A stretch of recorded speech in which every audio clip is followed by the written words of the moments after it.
Buenos días, ¿cómo amaneció? Qué bueno, gracias a Dios. Vaya acompañándome a la primera carta de los Tesalonicenses, capítulo 2. Vamos a tomar un momento en esta mañana para indagar, estudiar un poquito más acerca de la iglesia en Tesalónica. Y quisiéramos venir nuevamente a esta carta, aunque ayer toqué el capítulo 1. Quisiéramos ahora revisar un poquito del capítulo 2 de primera carta de Pablo a los Tesalonicenses. Oremos. Señor, te damos gracias esta mañana por tu amor, te queremos bendecir, te queremos adorar por tu maravillosa presencia en medio de nuestras vidas. Gracias que podemos acercarnos con toda confianza, con toda seguridad, y podemos venir a tu presencia con acción de gracias y con alabanza. En el nombre de Cristo Jesús, pedimos en esta hora que tú hables a nuestras vidas por medio de tu palabra, y todo esto lo pedimos, Señor, para gloria de tu nombre. Oramos. Amén. Pase al capítulo 2 y vamos a tomar del verso 9 en adelante.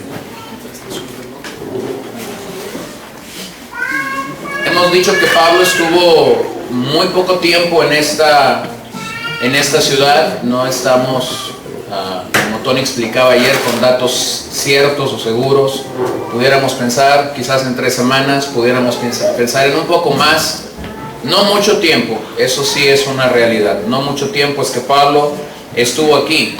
Lo asombroso es que en ese poco tiempo el apóstol pudo sembrar principios que fueron la base y el fundamento en la iglesia de Tesalónica para que ellos asumieran retos maravillosos. Y lo que quiero que indaguemos en esta carta esta mañana es acerca de cómo los hermanos en Tesalónica progresaron espiritualmente, crecieron espiritualmente, anduvieron firmes en la confianza y en la fe del Hijo de Dios. Tomemos del verso 9 en adelante.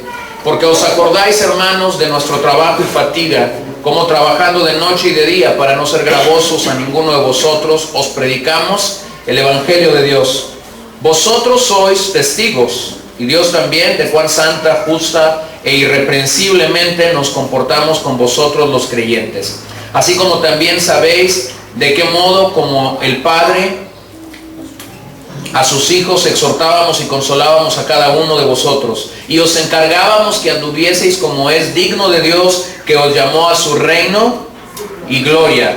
Por lo cual también nosotros sin cesar damos gracias a Dios de que cuando recibisteis la palabra de Dios que oísteis de nosotros, la recibisteis no como palabra de hombres, sino según es en verdad la palabra de Dios, la cual actúa en vosotros los creyentes. Porque vosotros, hermanos, vinisteis a ser imitadores de la iglesia de Dios en Cristo Jesús, que están en Judea, pues habéis padecido de vuestra propia nación las mismas cosas que ellos padecieron de los judíos.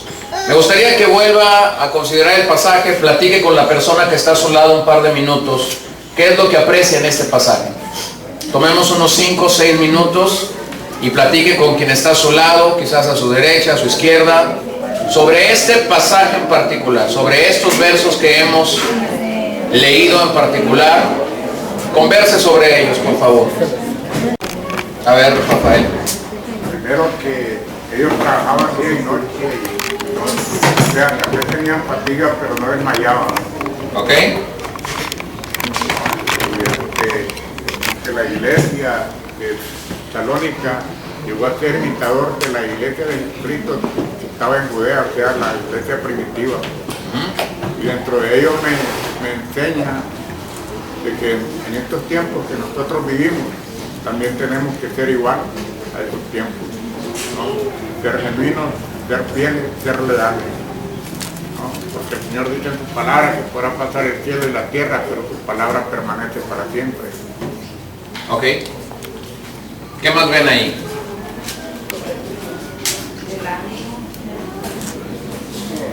¿Qué fue? Nos anima, nos exhorta también. Ok. Su comportamiento era justo y irreprensible, y además tenían cuidado de que anduvieran como era digno del Señor. Ok. El comportamiento de sus hermanos, ¿no? Hay algo interesante en el verso 13, dice que ellos dan gracias a Dios, y hay una progresión de cosas que ellos hicieron. Oísteis de nosotros a la palabra de Dios, la recibisteis no como palabra de hombres, sino según es verdad. O sea que la midieron, la pesaron a ver si era cierto aún lo que decía Pablo, y dice que después la creyeron y actúan ellos. O sea, tiene una progresión. Oyeron, recibieron, pero cuando la recibieron también la filtraron, se la pesaron, y después la palabra actuó en ellos. Ok.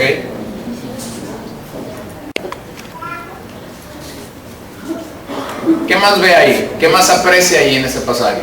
Vuelve a decir imitadores, como el versículo. Vuelve a repetirse la expresión o la palabra imitadores, ¿no? Una vez más.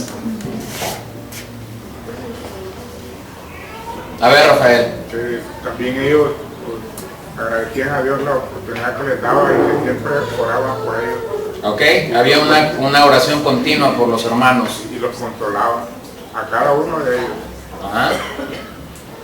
Habla el testimonio de Pablo con medio de los creyentes en el verso 10. Ellos son testigos de cómo se había comportado él entre ellos.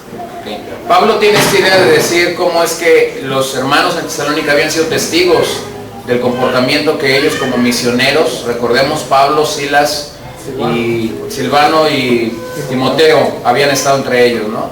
Y entonces ellos habían afirmado, habían sido testigos de este comportamiento. Observen en el verso 11 y 12, 3 palabras. Los exhortaban. Después, ¿qué dice? Los consolaba y les daban un encargo, ¿no? Les encargábamos. Dicen, y la palabra exhortación es una palabra que lógicamente, pues hay palabras, o sea, tenemos que exhortar con palabras cuando exhortamos. Pero la expresión original de esta palabra no solamente es expresar o exhortar con palabras, es mucho más peso que ellos exhortaban con su propia vida. Por eso dicen que los hermanos en Tesalónica veían el comportamiento de ellos. Es decir, no solamente la exhortación era por palabra, sino que la propia vida de ellos reflejaba todo esto. Literalmente significa aquí exhortar, llamar cerca. Es decir, que anduvieran con ellos, que vieran su vida, que vieran su comportamiento. Y la idea de estas 3 palabras es la idea de la conducta de un padre hacia un hijo. Entonces podemos verlo de 2 formas. Aquí pudiéramos ver cómo debería ser la conducta de un padre hacia un hijo, y tendríamos que aprender que un padre debe exhortar, debe consolar y debe encargar. Pero también podemos ver que esta es la figura de un pastor en medio de la iglesia de Tesalónica. Ellos como hombres de Dios, como hombres que comunicaron la palabra, estaban haciendo las 3 tareas: exhortar, consolar y encargar. Entonces el padre o el pastor debe acudir con el fin de ayudar, de dirigir, de instruir, con la sabiduría de Dios, lo vuelvo a decir, siendo la fuente de carácter siempre Jesús, no el hombre, no nosotros, porque nosotros en algún momento podemos y vamos a fallar, pero Jesús no nos falla nunca. Lo segundo es que los consolaba, y quizás esta es una de las tareas más difíciles, porque muy pocos saben dar consuelo verdadero, ¿no? Muy pocos saben realmente consolar a otros. La palabra consolar aquí significa alentar en el sentido de dar consolación. Y en este proceso de discipular, en este proceso de hacer discípulos para Jesús, consolar quizás es una de las tareas más difíciles, más retantes para cualquier padre, para cualquier líder espiritual, pero necesaria para el crecimiento espiritual de los discípulos. ¿Sabía usted que como cristianos fracasamos? Y yo le hago una pregunta: ¿fracasamos una vez? No. ¿Fracasamos 2 veces? ¿Fracasamos 100 veces? No, fracasamos muchas veces. Y cuando alguien fracasa y sabe y ha reconocido su error, su pecado, su falta, no necesita ya ser exhortado de ese fracaso. Lo que necesita es ser consolado. Consolado. Entonces aquí está el problema con nosotros como padres, el problema con nosotros como líderes. Ya hemos exhortado muchas veces. Ya le hemos dicho a la gente lo que tiene que hacer y lo que la Biblia dice que tiene que hacer. pero la oveja vuelve a fracasar. Y aquí está el punto, no es momento de exhortar, es tiempo de consolación, sin que se entienda y sin que se malinterprete que lo que estoy proponiendo no es que nuevamente la verdad de Dios se levante. No, no estoy diciendo eso, pero estoy diciendo que tenemos que dejar por un momentito la bandera de la exhortación y tomar en nuestras manos la bandera de la consolación. Ambos verbos, tanto exhortar como consolar, indican en este pasaje un estímulo positivo, un estímulo positivo para que los creyentes crezcan. Ahora, nosotros a veces malentendemos la palabra exhortar y pensamos o creemos que simplemente exhortar es regañar. Pensamos que es simple y sencillamente llamar la atención con cierto sentido de molestia en nosotros. Pero aquí Pablo curiosamente está usando la palabra exhortar y consolar de una manera positiva. ¿Por qué la usa de forma positiva? Porque lo que está buscando es que los creyentes en Tesalónica crezcan, permanezcan en la verdad, progresen espiritualmente. La tercera palabra que él usa, que un padre o un pastor tiene que tener hacia sus hijos en la fe, es encargar. Les encargaba, dice. Y el encargo aquí era claro. El encargo en este pasaje es andar como Cristo nos lo demanda. Andar como Cristo nos lo demanda. Ser imitadores de Él. Así como ellos estaban siendo imitadores de Cristo, también ellos encargaban a los hermanos en Tesalónica que fueran imitadores de Cristo. Aquí esta palabra está relacionada con la palabra mártir, y por esa razón muchos fieles murieron al dar testimonio de la verdad. Tony ahorita me leía la expresión de un libro que está leyendo. ¿Lo tienes en la mano el libro o no? Ok. Pero si pudieras decir lo que me leíste. La del hombre este que estaba muriendo, le estaban cortando, arrancando su piel. Lo estaban desollando, digo, y él decía, te agradezco esto porque esta vieja vestidura me la estás quitando, pero pronto seré vestido con la vestidura de justicia. Te agradezco, le decía al hombre que lo estaba asesinando, que estás quitando esta vieja vestidura, porque pronto seré vestido de una vestidura de justicia.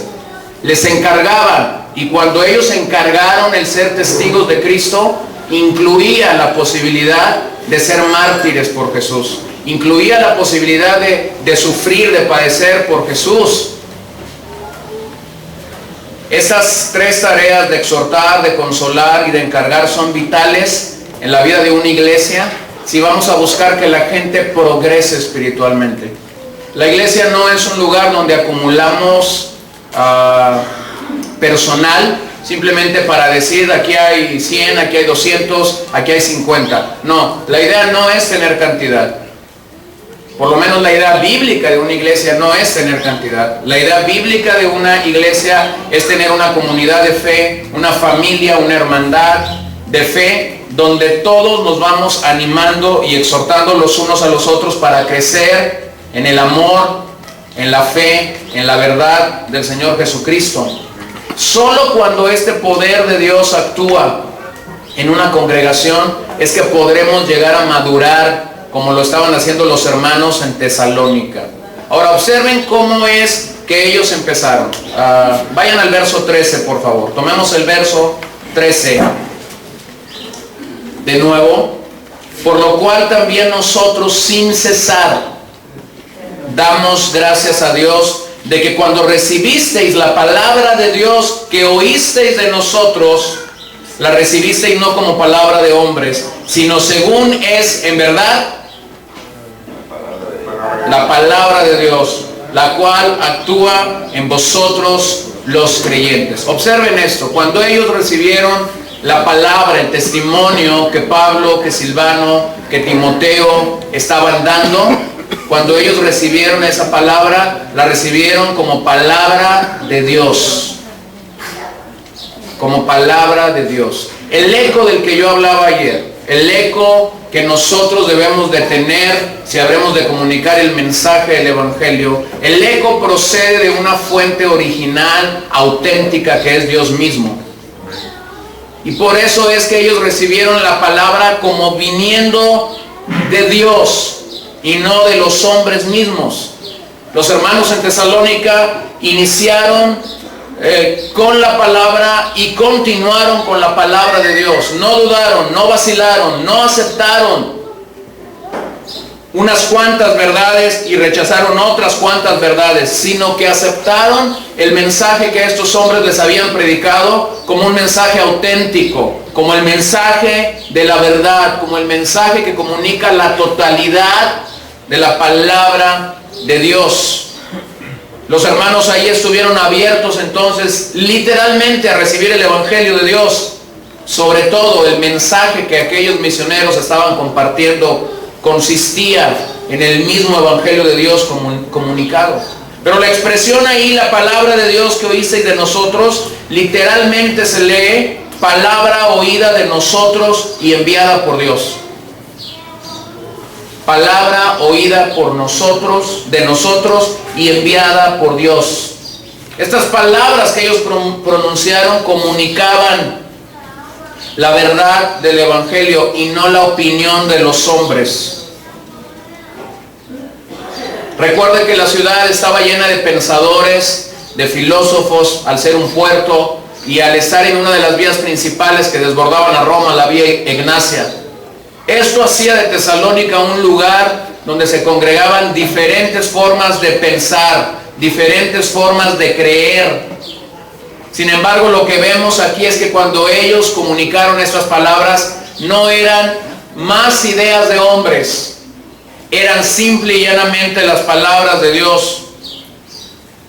Y fue esa recepción del Evangelio, esa recepción interna del mensaje, que comenzó a transformar la mente de los tesalonicenses, que comenzó a transformar el corazón de los hermanos en Tesalónica. Con cuánta razón cuando Pablo les escribe, les afirma que habían recibido la palabra de Dios y no palabra de hombres. La pregunta, ¿por qué crecieron espiritualmente y por qué crecieron tan rápidamente?, se contesta de una manera sencilla. Crecieron porque recibieron la palabra de Dios y no la palabra de los hombres. La calidad de los discípulos, que una congregación o que de una congregación emana, está aquí su base. Recibir la palabra de Dios y no recibir la palabra de los hombres. ¿Quieres saber la calidad de tus discípulos? No los cuentes. Ve su comportamiento, ve su conducta.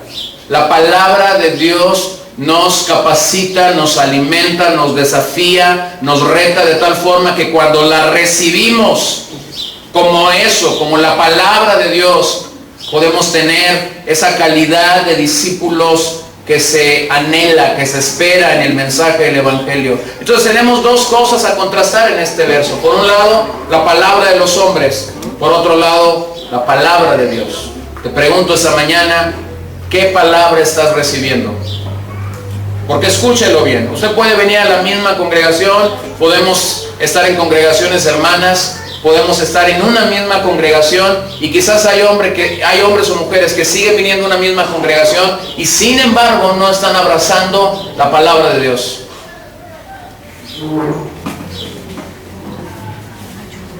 Es muy diferente que a mí como pastor alguien me diga, tú dijiste, a que alguien me diga, tú predicaste.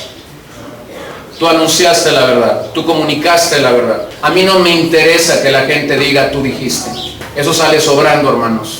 A mí me interesa que cuando la gente enfrente un problema, una adversidad, una necesidad, la gente se pueda levantar con la palabra de Dios y pueda decir, se nos ha anunciado la verdad, se nos ha comunicado la verdad, nos va a costar, pero vamos a honrar la verdad del Evangelio. De eso se trata la calidad de discípulos. De eso se trata la vida de Dios, impregnando, saturando nuestras vidas.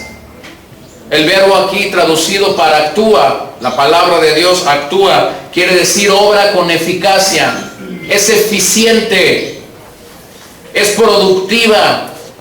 Pero cuando revisas este verbo actuar, te das cuenta que es eficiente, que es productiva en un nivel divino, no humano. Actúa en nosotros porque la palabra de Dios fue inspirada por Dios. Actúa en nosotros porque la palabra de Dios es la palabra de Dios en toda su totalidad. Y por eso es que puede actuar en nosotros. Si usted revisara la inmensa cantidad de versículos que nos hablan en la totalidad de la Escritura acerca de la clase de obra que la palabra de Dios lleva a cabo en nosotros, se sorprendería. Este es un buen ejercicio que cada uno de nosotros podemos hacer. Saber qué dice la propia palabra de Dios acerca de lo que la propia palabra de Dios hace en nuestras vidas. Salmo 1:3 nos dice que nos prospera. Salmo 19:7 nos dice que la palabra de Dios nos restaura. Salmo 19:11 dice que nos advierte, nos recompensa y nos protege. Salmo 119:24 dice que nos aconseja. El verso 28 dice que nos fortalece. El verso 97 al 100 dice que nos hace sabio. El verso 105 dice que nos guía. El verso 154 dice que nos aviva. Jeremías 23:29 dice que la palabra de Dios nos confronta. Juan 8:31-32 dice que la palabra de Dios nos libera. Juan 17:17 dice que la palabra nos santifica. Segunda de Timoteo 3:16 dice que la palabra nos enseña, nos corrige, nos instruye en justicia, nos redarguye, gracias. Segunda de Timoteo 3:17 dice que nos equipa. Primera de Pedro 1:23 dice que nos salva. Primera de Pedro 2:2 dice que nos alimenta. Colosenses 3:16 dice que la palabra de Dios nos enriquece. Hebreos 4:12 dice que la palabra de Dios nos juzga. Y pudiera tomar más y más y más y más versos y saber qué es lo que la palabra de Dios hace en nuestras vidas. La pregunta es, ¿usted cree que la palabra de Dios actúa realmente en nuestras vidas? Sí. La palabra de Dios es afectar a generaciones.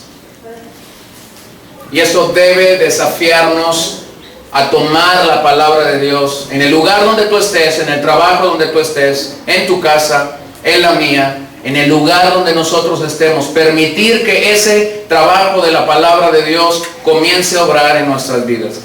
Déjame progresar en la carta y déjame mostrarle cómo es que esta iglesia progresó. Jesús, ayúdame con el 2:19 al 20. Lupita, por favor, con capítulo 3, verso 9. Jesús con capítulo 4, verso 1 al 2. Escuche lo que estos mismos pasajes de la primera carta de Pablo a los tesalonicenses hablan de cómo cuando esta gente recibió la palabra de Dios, progresaron en su caminar espiritual. Primera de Tesalonicenses 2, 19 al 20. Porque ¿cuál es nuestra esperanza, o gozo, o corona de que me gloríe? ¿No lo sois vosotros delante de nuestro Señor Jesucristo en su venida? Vosotros sois nuestra gloria y gozo. Vosotros sois vuestra gloria y gozo. Ya el apóstol Pablo estaba escribiendo esta carta desde Corinto, pero sentía gozo por lo que la palabra de Dios había hecho en ellos. Hace aproximadamente un mes despedimos a Jesús de la congregación para que Él saliera de entre nosotros y fuera a vivir a Guadalajara por cuestión laboral. Y cuando yo tuve que enfrentarme a esta decisión, me di cuenta que en menos de año y medio yo había perdido a Tony, había perdido a David y había perdido a Jesús. Alguien por ahí me dijo, tu trío poderoso. Yo no sé si era mi trío poderoso o no lo era. Pero tuve que llegar a una realidad, y cuando cada uno de ellos me comunicaban que se iban a ir, literalmente yo puedo decir que mi corazón, una parte de mi corazón se fue con ellos. Pero tuve que entender una verdad, y aquí está. Vosotros sois nuestra gloria y gozo. Y yo tuve que entender que ellos seguirían siendo mi gloria y mi gozo, estuvieran conmigo o estuvieran lejos de mí. Y recordé aquel increíble pasaje de Juan cuando dice esto: no tengo mayor gozo que saber que esto, que mis hijos Anden en la verdad. Anden en la verdad. Entonces, rápidamente tuve que entender algo que debía haber aprendido hace muchos años, pero que no lo había aprendido. Que no lo había aprendido. Y soy sincero que no lo había aprendido. Hacemos discípulos para Jesús. ¿Para quién? Ni para González ni para Sayas. Para Jesús, el de la Biblia. Nuestro trabajo al discipular almas, al discipular a otros creyentes, es llegar a este punto. Pablo en Corinto, ellos en Tesalónica, siendo testigos a la región de Acaya y de Macedonia, y Pablo está diciendo, ustedes son mi gozo, ustedes son mi gloria. Entonces, en el proceso de discipular, en el proceso de exhortar, de consolar y de encargar, nosotros hacemos esta tarea. Y nosotros no sabemos hasta dónde tu efecto como un discipulador va a llegar a alcanzar a otra gente. No lo podemos limitar. Observen 1 de Tesalonicenses 3:9. Por lo cual, ¿qué acción de gracia podremos dar a Dios por vosotros, por todo el gozo con que nos gozamos a causa de vosotros delante de nuestro Dios?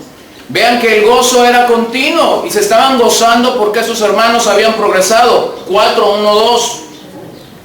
Por lo demás, hermanos, os rogamos y exhortamos en el Señor Jesús, que de la manera que aprendisteis de nosotros, como os conviene conduciros y agradar a Dios, así abundéis más y más, porque ya sabéis qué instrucciones os dimos por el Señor Jesús. De la manera que aprendisteis de nosotros, como os conviene conduciros. Fíjense, como conviene conduciros y agradar, ¿a quién? A Dios, no a Pablo. Porque lo que Pablo había comunicado cuando estuvo en esta iglesia fue la palabra ¿de quién? De Dios. De Dios, no la palabra de Pablo. Por eso cuando Él tiene que llevarlos a la práctica de la fe, a la conducta que ellos tenían que vivir, era una conducta y una práctica que agradara a Dios y no a Pablo. Hay nuevamente unas palabras que Pablo usa aquí. Usa la palabra rogamos. Y la palabra rogar aquí nos muestra una sugerencia humilde y amable entre iguales y no la orden de un comandante. Pablo les estaba rogando humilde y amablemente para que ellos anduvieran en el Señor. Segundo, usa la palabra exhortación otra vez. Aquí la palabra exhortar significa ponerse al lado y animar. Aunque pudiera ser usada con autoridad, como en otros casos en el Nuevo Testamento, en este caso en particular, Pablo exhorta en este versículo con ternura. Con ternura. Rogar y exhortar nuevamente en este pasaje está siendo usado con la ternura de un pastor que anhela que sus hijos que ya han comenzado a caminar en la verdad, terminen esa caminata en la verdad, anden en esa caminata en la verdad y puedan progresar y crecer espiritualmente. Pero también usa la palabra abundar. Significa tener suministros amplios, desbordar, existir en cantidad total, estar avanzando. Cuando Él dice así abundéis más y más. Pablo estaba viendo que estaban caminando y progresando en el Señor, pero Pablo dice, estoy contento de que ustedes están desbordando, de que ustedes están teniendo suministros amplios, de que ustedes están avanzando en la verdad. Obsérvelo en el pasaje. Vemos su progreso espiritual. Primero tienen principios. Cómo conduciros y agradar a Dios. Y eso, hermanos, tiene que ser una realidad para nosotros. No tenemos que inventar cómo conduciros. La Biblia nos dice cómo conduciros y cómo es que vamos a agradar a Dios. Pero también esta verdad conlleva un compromiso, porque ya sabéis las instrucciones que habéis recibido. Termino con 3 citas más. Fernando, por favor, 1 de Tesalonicenses 4, 9, 10, Pastor, 1 de Tesalonicenses 5, 11. Y Rafael, por favor, 2 de Tesalonicenses 1, 3, 4. Observen estas 3 citas aquí presentes. 1 de Tesalonicenses 4, del 9 al 10. Pero acerca del amor fraternal, no tenéis necesidad de que os escriba, porque vosotros mismos habéis aprendido de Dios que os améis unos a otros. Y también lo hacéis así con todos los hermanos que están por toda Macedonia. Pero os rogamos, hermanos, que abundéis en ello más y más. No tengo necesidad de escribirles acerca del amor, porque ya están practicándolo. ¿Se dan cuenta? Ahora el amor no es algo teórico, ¿cierto? El amor es algo completamente práctico. Usted puede dar sin amar, como lo dijo la famosa misionera Amy Carmichael. Usted puede dar sin amar, pero no podrá amar sin dar. El amar incluye el dar, es práctico, no es teórico. Observen el capítulo 5, versículo 11. Por eso anímense y edifíquense unos a otros tal como lo vienen haciendo. Anímense y edifíquense mutuamente, tal como ¿qué? Ya lo estaban haciendo. Y esto indica el progreso de esta congregación. Pablo simplemente dice, sigan edificándose, sigan animándose mutuamente. Qué hermoso, ¿no? Y vea 2 de Tesalonicenses 1, versículos 3 y 4. Debemos siempre dar gracias a Dios por vosotros, hermanos, como es digno por vuestra fe, por cuanto vuestra fe va creciendo y el amor de todos y cada uno de vosotros abunda para con los demás, tanto que nosotros mismos nos gloriamos de vosotros en la iglesia de Dios por vuestra paciencia y fe en todas vuestras persecuciones y tribulaciones que soportáis.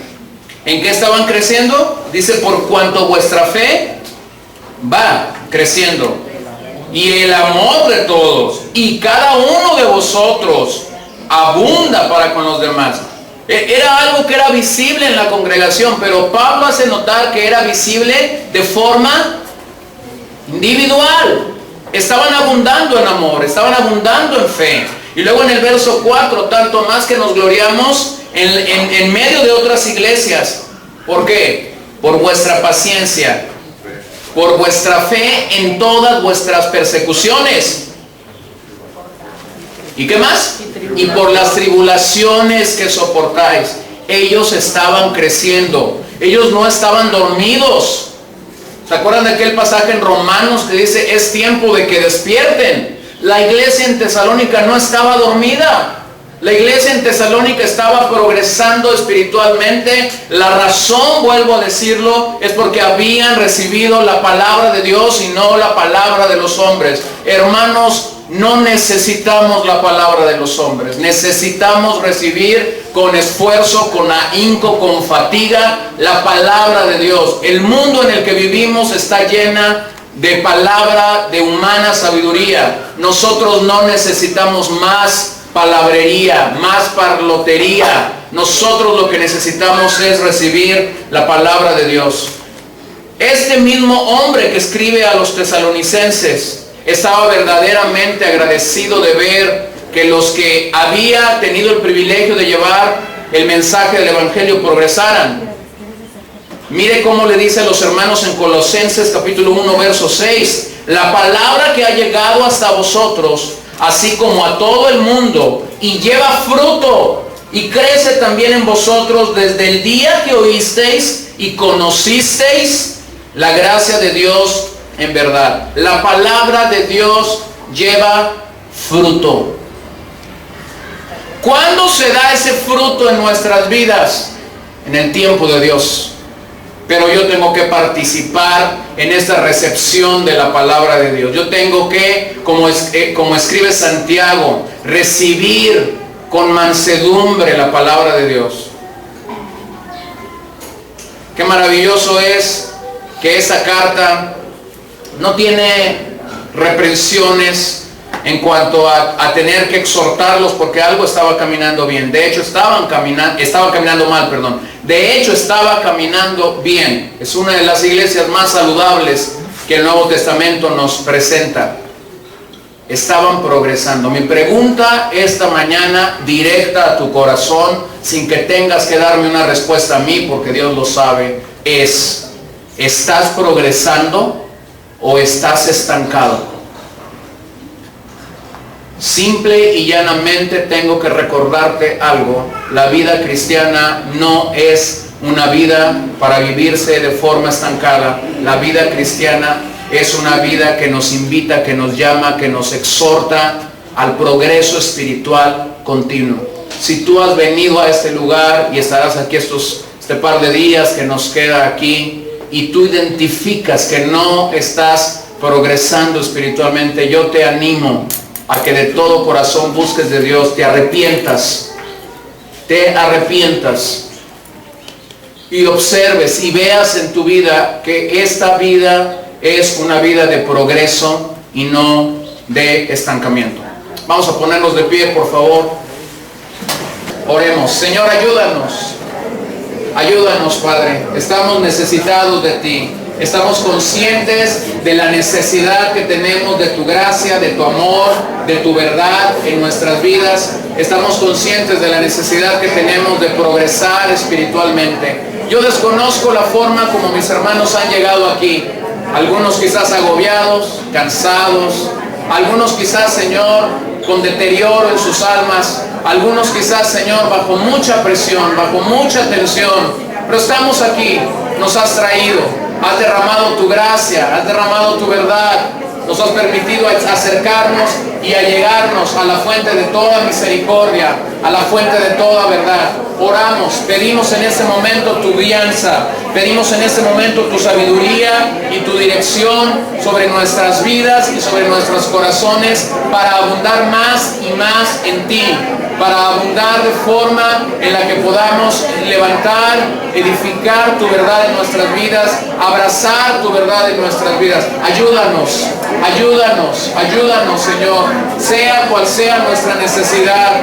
Si estamos estancados porque hay pecados no confesados, danos tu gracia para confesar esos pecados, para arrepentirnos de todo corazón, para arrepentirnos de toda realidad genuinamente, que podamos tener una conciencia limpia en medio de nuestras vidas. Y danos, Señor, la fortaleza, la gracia suficiente para hacerlo. Y queremos pedirlo en el nombre de Jesús. Enséñanos como padres a poder exhortar, a poder consolar y a poder encargar. Ayúdanos como pastores, como líderes espirituales, a poder tener estas tres tareas, a poder exhortar a nuestras ovejas, a poder consolarlas, a poder encargarlas. Señor, y si como padres o pastores hemos fallado en este principio, pedimos perdón a ti por ello. Pedimos perdón a ti. Señor, que no tengamos mayor gozo que este, que saber que aquellos que nos has confiado para discipular, para caminar, para que crezcan en ti, puedan andar en la verdad. Y te queremos honrar y te queremos adorar esta mañana por Cristo Jesús. Por Cristo Jesús oramos y te bendecimos y te adoramos, Señor, porque eres bueno. Te adoramos porque eres maravilloso. En el nombre de Jesús te bendecimos y te exaltamos, Señor, en esta hora. Muchas gracias, Señor. Muchas gracias, Señor. Amén.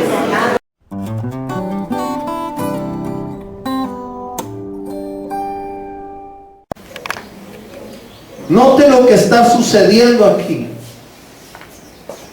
Fueron expulsados. Vámonos. No los queremos.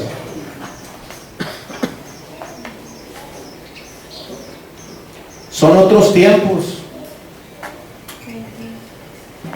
La palabra es la misma.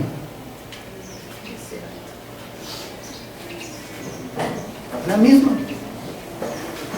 Ya no te quieren en tu barrio por ser cristiano, porque ahí estás predicando a Cristo con tu propia vida, o realmente hemos impactado a esa gente, o realmente no quieren nada de Cristo porque nuestra conducta es pésima como cristianos. No lo sé. Pero nosotros como hijos somos llamados a hacer luz y a predicarles a Cristo.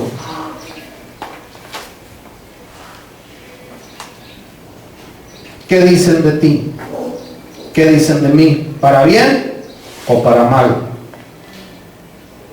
Hechos 14, versículo 2 al 5.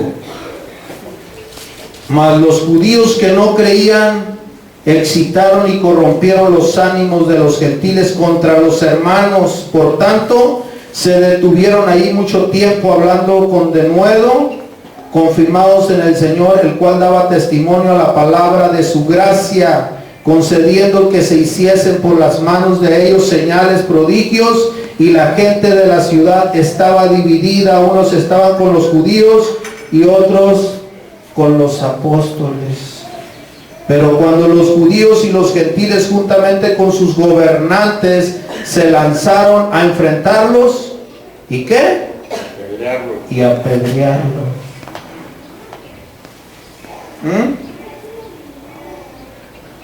Ahí donde estamos predicando nosotros en el barrio ese del Estero de Juan José Ríos. Ahí estamos predicando al aire libre. No hay pared todavía.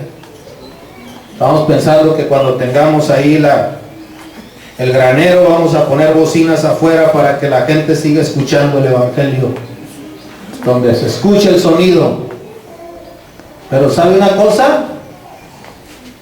Ahí estamos predicando como estamos aquí ahorita, y ahí a 5 o 6 metros está un hombre fumando marihuana y con sus hijos por un lado de 3, 4 años. Pero hay una cosa: nosotros necesitamos hacer nuestro trabajo. ¿Te escuchen o no te escuchen?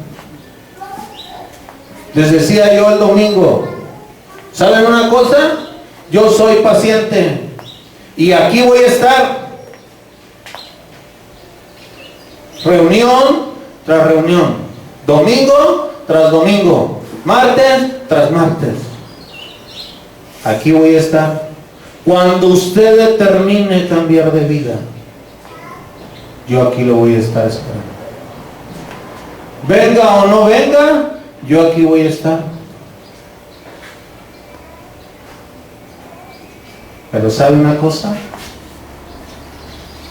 Si usted viene o no viene, ese no es mi problema.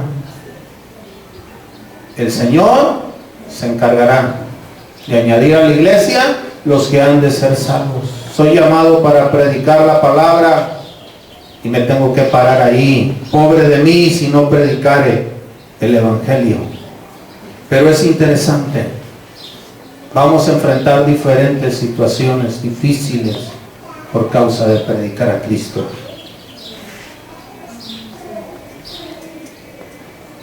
¿Qué estamos enfrentando? Esto es el principio, hermano, de lo que vas a vivir, de lo que estamos viviendo. Va a venir mucho más. Mucho más. Eso del internet se sabe en todas partes. Vas a empezar a recibir y a recibir muchas quejas, mucha gente que no va a estar de acuerdo, pero también muchos que van a estar a tu favor, que verdaderamente se han convertido, que verdaderamente están en la palabra, que son pocos hoy en día, que son pocos. Somos perseguidos muchas veces por la misma iglesia o por aquellos que dicen que son la iglesia, pero que en realidad lejos están del reino de los cielos, porque es más fácil que un pecador, una gente que nunca ha escuchado de Dios, se arrepienta y venga a vivir un cristianismo genuino, a una gente que tenga añales dentro y que siga viviendo con una conducta pésima, religiosa, y que en realidad su conducta lo reprueba. No es el tiempo, no son los años, es la disposición de tu corazón para hacer lo que Dios dice, para obedecer su palabra. ¿Sí? Vayan, dice Jesús. Jesús no les está diciendo si ustedes quieren. Vayan y prediquen. Hablen el evangelio. Hagan discípulos. No les está diciendo si quieren. Les está dando una orden. Nos está dando una orden. ¿Y nosotros estamos para qué? Para obedecer la palabra. Porque el obedecer es mayor que los sacrificios. Mucha gente está muriendo día a día y está yendo al infierno. Porque nosotros no estamos haciendo nuestro trabajo.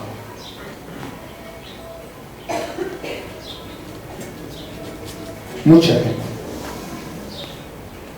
gente, pero es importante que nosotros reaccionemos. Pablo nos insta a que nosotros podamos ir hacia adelante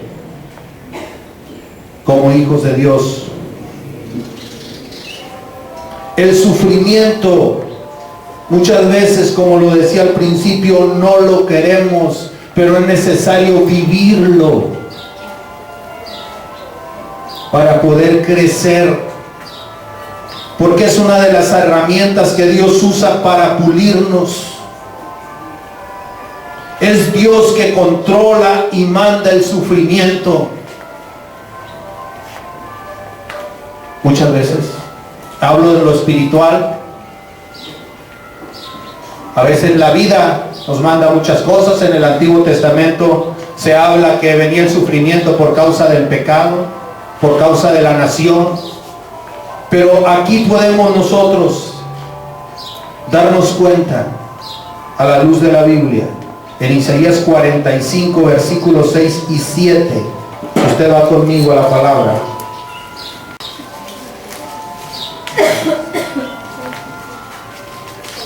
Versículos 6 y 7. Dice la palabra: para que se sepa desde el nacimiento del sol y hasta donde se pone, que no hay más que yo, dice Dios, yo Jehová, y ninguno más que yo, que formo la luz y creo las tinieblas, que hago la paz y creo la adversidad. Yo Jehová soy el que hago todo esto. Versículo 9. Ay del que pleitea con su hacedor, el tiesto con los tiestos de la tierra. Dirá el barro al que lo labra: ¿qué haces?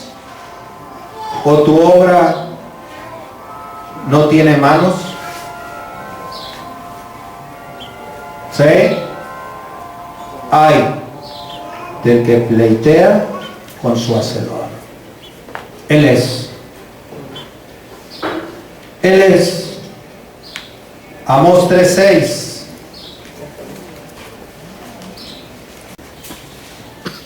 No se tocará la trompeta en la ciudad y no se alborotará el pueblo. ¿Habrá algún mal en la ciudad del cual Jehová no haya hecho? Porque no hará nada Jehová el Señor sin que revele su decreto a sus siervos, a sus siervos los profetas. Pero es interesante. Él es. Podemos ver a Jesús orando y podemos nosotros notar aquí que es Dios el que manda para nosotros, sus hijos, el sufrimiento. y lo usa para muchas cosas. Y podemos notar nosotros a Jesús. Dios, el Padre, envía a su Hijo. ¿Y sabe una cosa? Lo metió a la hornaza del sufrimiento para darnos un ejemplo. Mateo 26:39.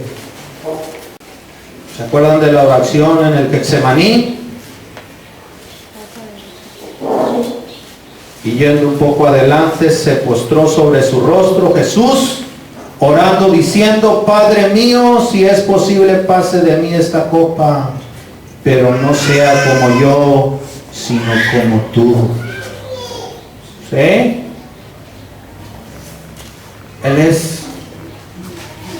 Él se determinó a que se hiciera la voluntad del Padre. En medio de todo lo que iba a padecer por causa de nosotros, para que tuviéramos oportunidad. Dios trabaja y trata y nos da ejemplos. No tenemos, la verdad, excusa nosotros para decir: ¿por qué me pasa esto a mí? ¿Y por qué no? ¿Por qué no?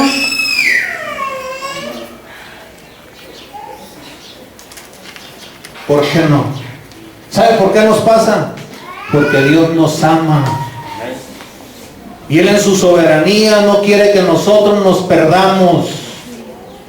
Y usa el sufrimiento para que nosotros nos dobleguemos a Él, nos humillemos a Él. No más. No más por eso. Porque no quiere que nos perdamos. Aquellos que una vez dijimos que sí, que estamos aquí en esta hora. ¿Hasta cuándo, pues?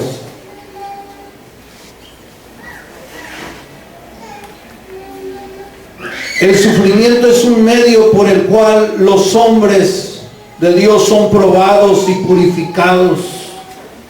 Ese es el propósito. Purificarnos. Salmo 66, versículo 10 al 12.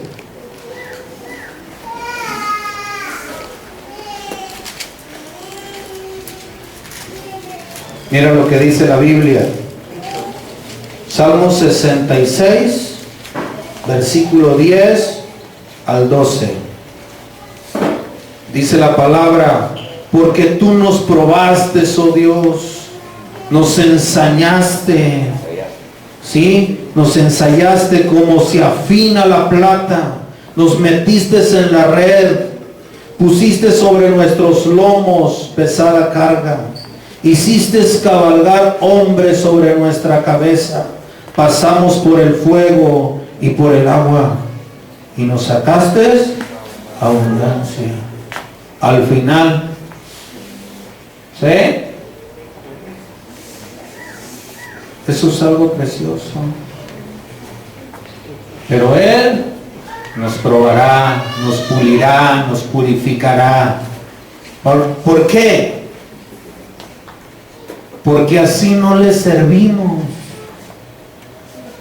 Así no le servimos. Somos orgullosos, soberbios, altivos. Todo lo que usted quiera. Todo. No le servimos a Dios, por eso Él en su misericordia y en su gracia nos mete a la hornaza del sufrimiento. Y nosotros reprendemos al diablo algunos. No es el diablo, es Dios. Es Dios tratando en su misericordia con nosotros. Es Dios. No reprenda al diablo. No lo reprenda. El Señor está teniendo misericordia y no quiere que nos perdamos. Vaya conmigo a Santiago 2:4. Allá lo va a encontrar enseguida de Hebreos. Santiago capítulo 1, versículo 2 al 4, perdón. Mire lo que dice: hermanos míos, tened por sumo gozo cuando os halléis en diversas pruebas. Miren, sabiendo que la prueba de vuestra fe produce paciencia, mas tenga la paciencia su obra completa, para que seáis perfectos y cabales sin que falte cosa alguna. No más. No más. Pero hay algo importante. Tenga gozo cuando esté en medio de la prueba, en medio del sufrimiento. Mantengámonos en gozo, hermanos. No se ponga triste ni crea que Dios lo ha abandonado. Él está ahí, aunque usted no lo sienta. Él está ahí trabajando. Él está ahí trabajando en medio de nosotros, tratando con nuestra vida. Señor, dame paciencia, Señor, necesito paciencia. Y el Señor empieza a meternos. Y nosotros empezamos a llorar. Y nosotros empezamos a decir, ¿qué está pasando? Me has abandonado, Dios. Empezamos a reprender cuando no hay nada que reprender. Es Dios trabajando, que quiere producir la paciencia que estamos pidiendo. Que estamos pidiendo. Cada uno de nosotros quiere trabajar en nuestro carácter. En nuestro carácter. El sufrimiento es una herramienta que Dios usa para pulir nuestro carácter día a día. Nuestra fe también se perfecciona a través del sufrimiento. ¿Sí? Nos vamos a enamorar del sufrimiento. ¿Sí?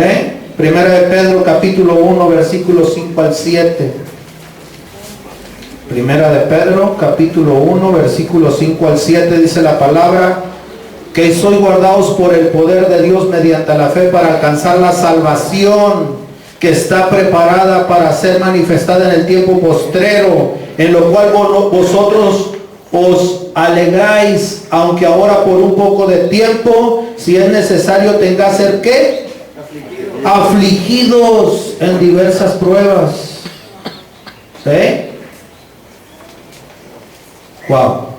7. Para que sometida a prueba vuestra fe, mucho más preciosa que el oro, el cual, aunque perecedero, se prueba con fuego, sea hallada en alabanza, gloria y honra cuando sea manifestado Jesucristo. No más.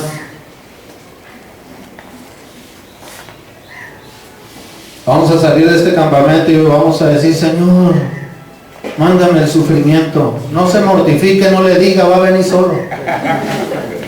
El sufrimiento va a venir cuando sea necesario. El Señor lo va a usar en su soberanía. Él lo va a usar y Él lo traerá. Él lo traerá a nosotros, porque nos ama. Porque nos ama.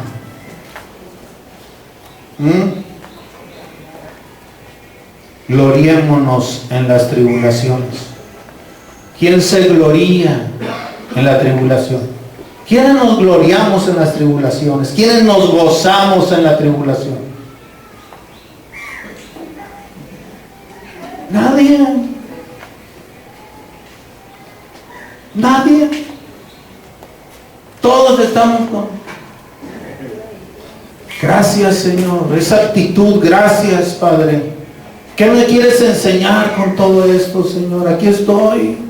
¿Qué quieres ajustar en mi vida? ¿Qué quieres tratar conmigo? Aquí estoy. Haz lo que tú quieras, pues. Él lo hará. Él lo hará. Así es. Romanos 5, versículo 1 al 5. 5, versículo 1 al 5. Mire lo que dice Pablo.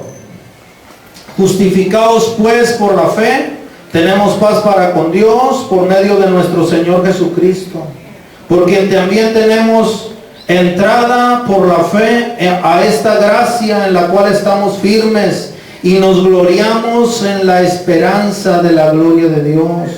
Y no solo esto, sino que también nos gloriamos en las tribulaciones, sabiendo que la tribulación produce paciencia, y la paciencia prueba, y la prueba esperanza.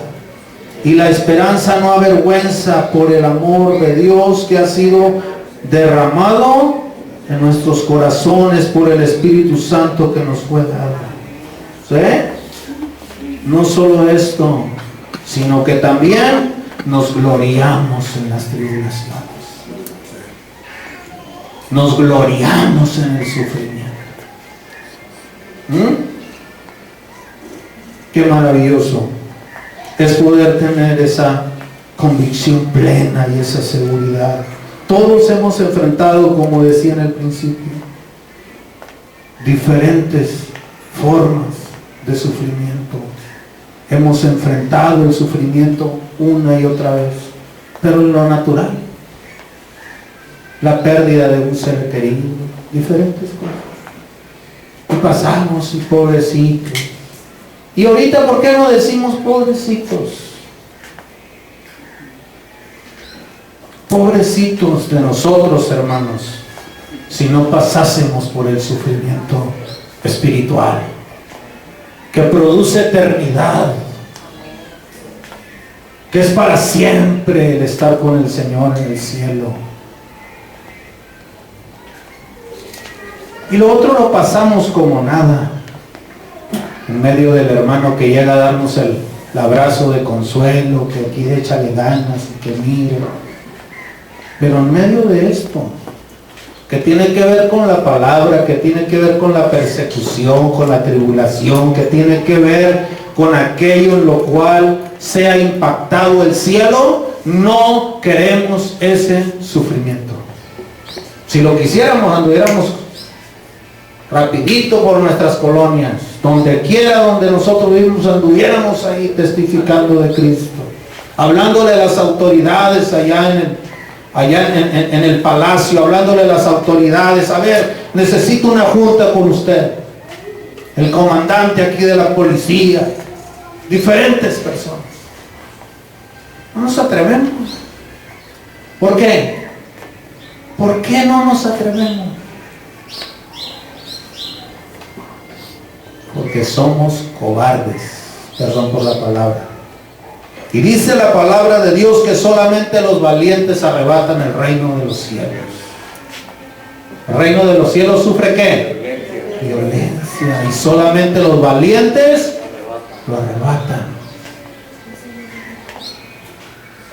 Dejemos esa cobardía, hermano. La gente se está yendo al infierno y nosotros bien, gracias. Necesitamos hacer nuestro trabajo porque Dios nos demandará de Él, a cada uno de nosotros. No se preocupe por cuánto tenga en el banco, cuántos carros pueda ganar o qué es lo que pueda tener.